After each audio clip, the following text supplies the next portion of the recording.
Good morning students.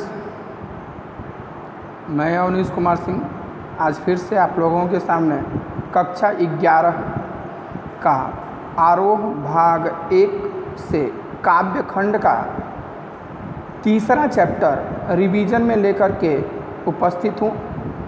तीसरा chapter हालांकि पथिक कविता है, रामनरस त्रिपाठी की लिखी, परंतु वह कविता सिलेबस से हट चुका है, उसको नहीं पढ़ना है।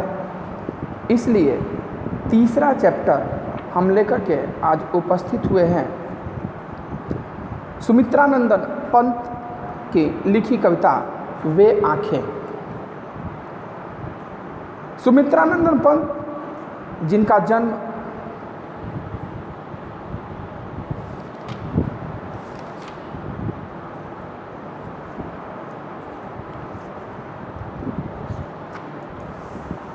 सन 1900 ईस्वी में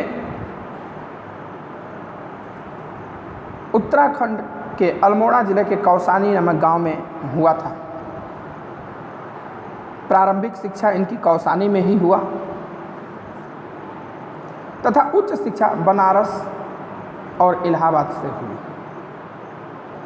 युवा अवस्था तक पहुँचते पहुँचते ये महात्मा गांधी के असहयोग आंदोलन से प्रभावित होकर इन्होंने पढ़ाई बीच में ही छोड़ दिया।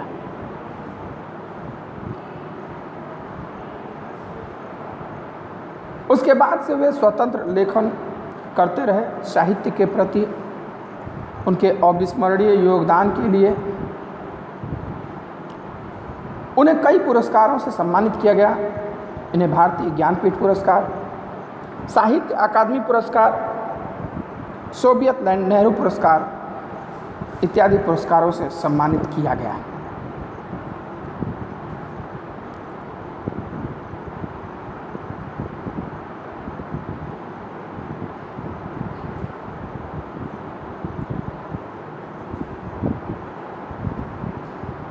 सुमित्रानंदन पंत प्रकृति के सुकुमार कवि या प्रकृति के चितेरे कवि कहे जाते हैं। प्रकृति के सुकुमार कवि या प्रकृति के चितेरे कवि कहे जाते हैं। हिंदी कविता में प्रकृति को पहली बार प्रमुख विषय बनाने का काम पंत जी ने ही किया था। यानी प्रकृति को उन्होंने अपनी कविता का ही विषय बनाया। प्रकृति के जैसे पहाड़, झरना, नदी, झील इत्यादि छायावाद युग के प्रमुख कवि सुमित्रानंदन पंत कविता और प्रकृति और मनुष्य, कविता प्रकृति और मनुष्य के अंतरंग संबंधों का दस्तावेज है। कहते हैं कि मनुष्य प्रकृति से ही जुड़ा हुआ है। अगर प्रकृति न रहे तो मनुष्य का आधार नहीं होगा। प्रकृति के अद्भुत चित्रकार पंत का मिजाज कविता में बदलाव का पक्षधर था। कविता में वो बदलाव के पक्षधर थे। वो चाहते थे, आरंभ में उन्होंने छायावत की परिपाटी पर कविताएं लिखी। पल पल परिवर्तित प्राकृतिक परिवेश इन्हें जादू की तरह आकृष्ट कर रहा था। शुरू में यह छायावाद की परिपाटी यानी कि सामंतवाद, पूंजीवाद का विरोध, श्रृंगार रस का वर्णन, लेकिन बाद में जैसे जैसे बड़े होते गए प्रकृति इन्हें अपनी ओर खींचती चली गई। प्रकृति इन्हें अपनी ओर खींचती चली गई और प्रकृति को इन्होंने अपना कविता का विषय बना दिया। बाद में चलकर प्रगतिशील दौर में ताज और वे आंखें जैसी कविताएं लिखी। इसके साथ ही अरविंद के मानववाद से प्रभावित होकर मानव तुम सबसे सुंदरतम जैसी पंक्तियां भी लिखते हैं। इनकी ज़्यादातर कविताएं प्रकृति से संबंधित है। वे आंखें और ताज तथा मानव तुम सबसे सुंदरतम, ये रचना मनुष्य के ऊपर लेकर के मनुष्य की पीड़ा, सामाजिक कुरीतियाँ, सामाजिक भेदभाव इत्यादि का वर्णन किया। इन्होंने नाटक, कहानी, आत्मकथा, उपन्यास और आलोचना के क्षेत्र में भी काम किया है। रूपाभ नामक पत्रिका का संपादन भी किया है। देखिए, 1 नंबर के प्रश्न में आ सकता है कि रूपाभ नामक पत्रिका का संपादन किसने किया, या सुमित्रा नंदन पंत का जन्म कब हुआ, कहाँ हुआ, या प्रकृति का चितेरा कवि या सुकुमार कवि किसे कहा जाता है।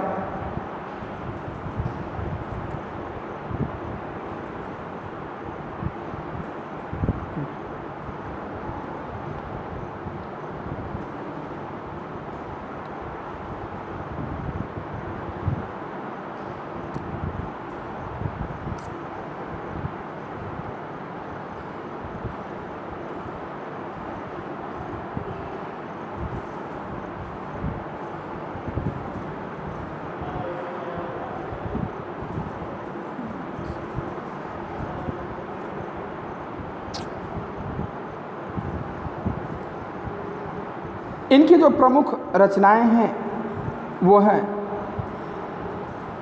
बीड़ा, ग्रंथि, पल्लव, गुंजन, युगवाणी, ग्राम्या, चिदंबरा, उत्तरा, स्वर्ण किरण, कला और मूढ़ाचार, लोकायतन आदि।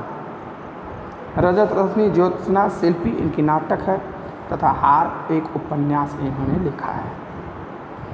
कहानियों में 5 कहानियाँ, 60 वर्ष, एक रेखांकन इत्यादि कहानियों का चित्रण किया है इन्होंने।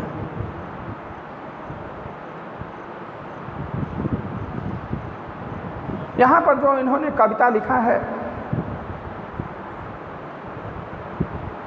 इनकी जो भाषा शैली है वो बहुत सचेत। इनकी रचनाओं में प्रकृति की जादूगरी जिस भाषा में अभिव्यक्त हुई है उसे स्वयं पंत चित्र भाषा यानी बिंबात्मक भाषा की संज्ञा देते हैं।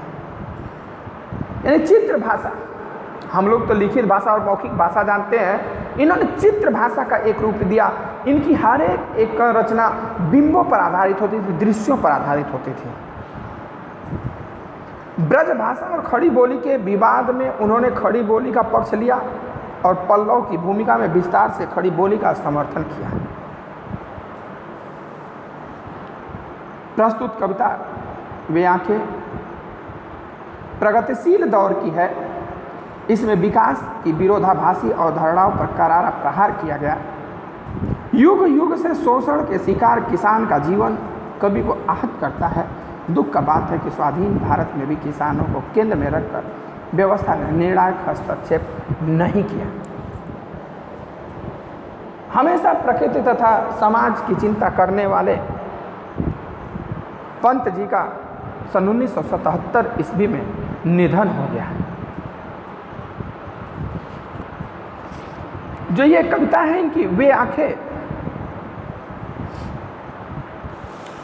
एक किसान के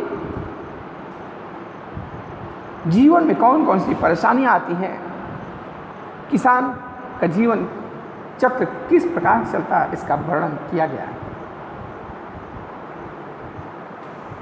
किसान से मिलने जाते हैं कभी तो कहते हैं कि अंधकार की गुहा सरीखी उन आँखों से डरता है मन, अंधकार की गुहा सरीखी उन आँखों से डरता है मन, भरा दूर तक उनमें दारुण दैन्य दुख का नीरव रोदन, भरा दूर तक उनमें दारुण दैन्य दुख का नीरव रोदन।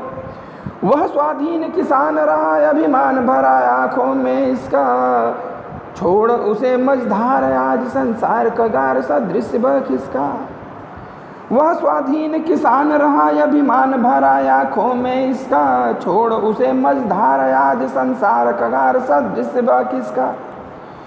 लहराते हुए खेत दृगों में हुआ बेदखल वह अब जिनसे हंसती थी उसके जीवन की हरियाली जिनके तृण तृण से। लहराते हुए खेत दृगों में हुआ बेदखल वह अब जिनसे हंसती थी उसके जीवन की हरियाली जिनके तृण तृण से। आँखों ही में घूमा करता वह उसकी आँखों का तार, कारकुनों की लाठी से जो गया जवानी ही में मारा। आँखों ही में घूमा करता वह उसकी आँखों का तारा, कारकुनों की लाठी से जो गया जवानी ही में मारा। बिका दिया घर द्वार महाजन ने, न ब्याज की कौड़ी छोड़ी, रह रह आँखों में चुभती वह कुर्क हुई बरधों की जोड़ी। उजरी उसके सिवा किसे कब पास दुहाने आने देती, आह आंखों में नाचा करती उजड़ गई जो सुख की खेती। आह आंखों में नाचा करती उजड़ गई जो सुख की खेती, बिन दावा दर्पण के घर ने स्वर्ग चली आंखें आती भर। बिना दवा दर्पण के घर ने स्वर्ग चली आंखें आती भर, देख रेख के बिना दूध मुही बिटिया 2 दिन बाद में गई मर। बिना दवा दर्पण के घर ने स्वर्ग चली आंखें आती भर, देख रेख के बिना दूध मुही बिटिया 2 दिन बाद गई मर।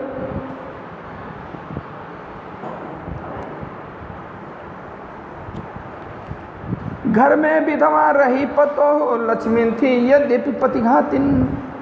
घर में विधवा रही पतो लक्ष्मी थी यद्यपि पतिघातिन, पकड़ मंगाया कोतवाल ने डूब कुएं में मरी एक दिन। पकड़ मरा मंगाया कोतवाल ने डूब मरी कुएं में एक।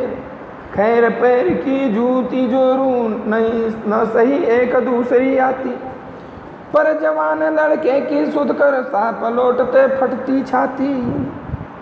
पर जवान लड़के की सुध ले फटती छाती।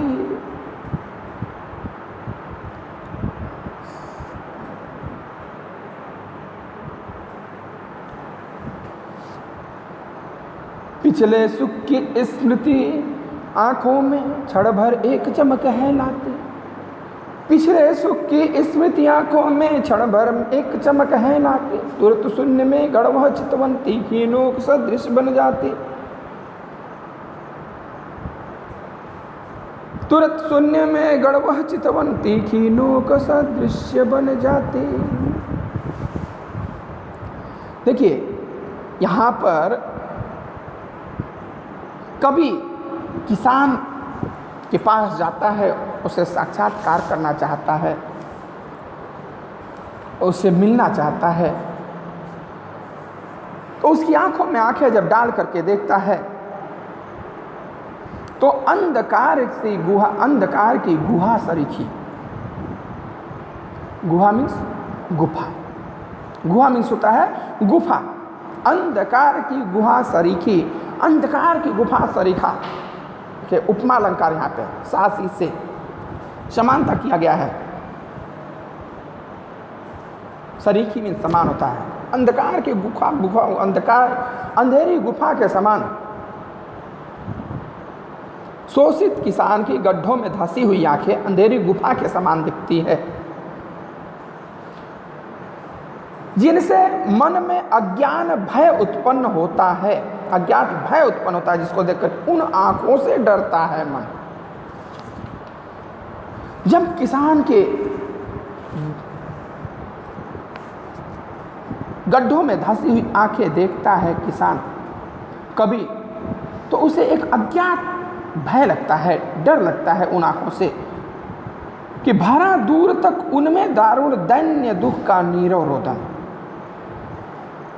दारुण मीन्स होता है निर्दय, कठोर, कि भरा दूर तक उसमें दारुण दैन्य दुख का नीरव रोदन। दैन्य मीन्स दीनता और नीरव मीन्स शब्द रहित, रोदन मीन्स रोना। नीरव मीन्स होता है दारुण मीन्स निर्दयी कठोर, दैन्य मीन्स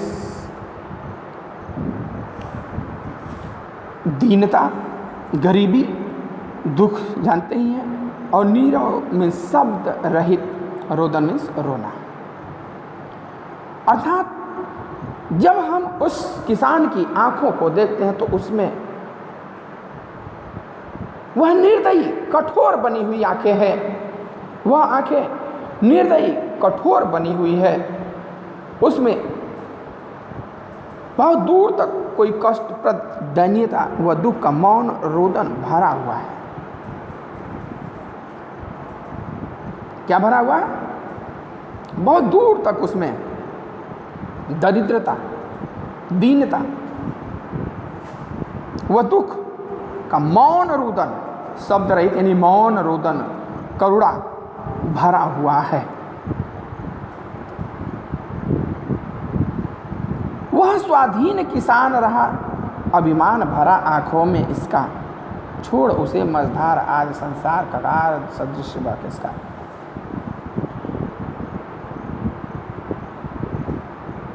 कहते हैं कि उस किसान की आंखों में भयानक गरीबी व दुख व्याप्त है। किसान अतीत अच्छा था, किसान का अतीत अच्छा था। वह स्वाधीन किसान रहा, वह किसान कभी स्वाधीन था, किसी के आगे उसे हाथ नहीं फैलाना चाहता था। यानी उसका जो भूत था, अतीत था, वह काफ़ी अच्छा सुखमय था। अभिमान भरा आँखों में उसका, वह स्वाधीन रहा।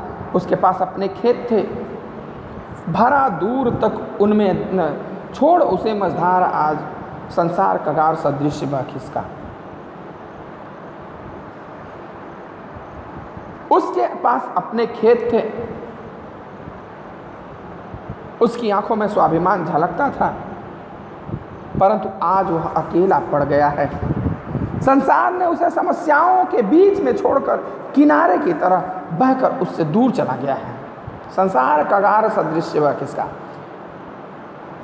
जिस प्रकार से जब बाढ़ उड़ाता है ना, तो किनारे को छोड़कर जो घास फूस होती है वो बह करके चला जाता है।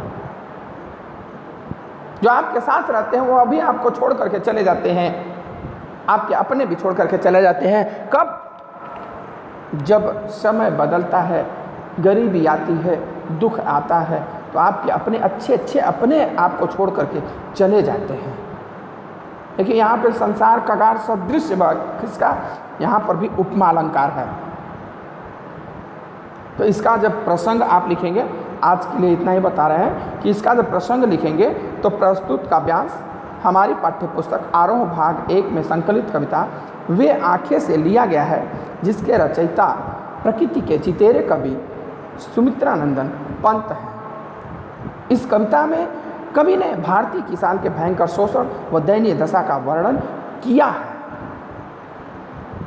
ये प्रसंग या संदर्भ होता है, फिर उसके बाद भाव या व्याख्या हेडिंग डाल करके लिखते हैं। अब इस कविता में, इस पंक्ति में विशेष क्या है जो आपको शिल्प सौंदर्य में लिखना है, तो वो शिल्प सौंदर्य में लिखने के लिए किसान की उपेक्षा का मार्मिक चित्रण है कि किसान हर तरफ से उपेक्षित है। दारुण दैन्य दुख में अनुप्रास अलंकार है। भरा दूर तक उनमें दारुण दैन्य दुख का नीरव रोदन, दौड़ की बार बार आवृत्ति से क्या हुआ, अनुप्रास अलंकार।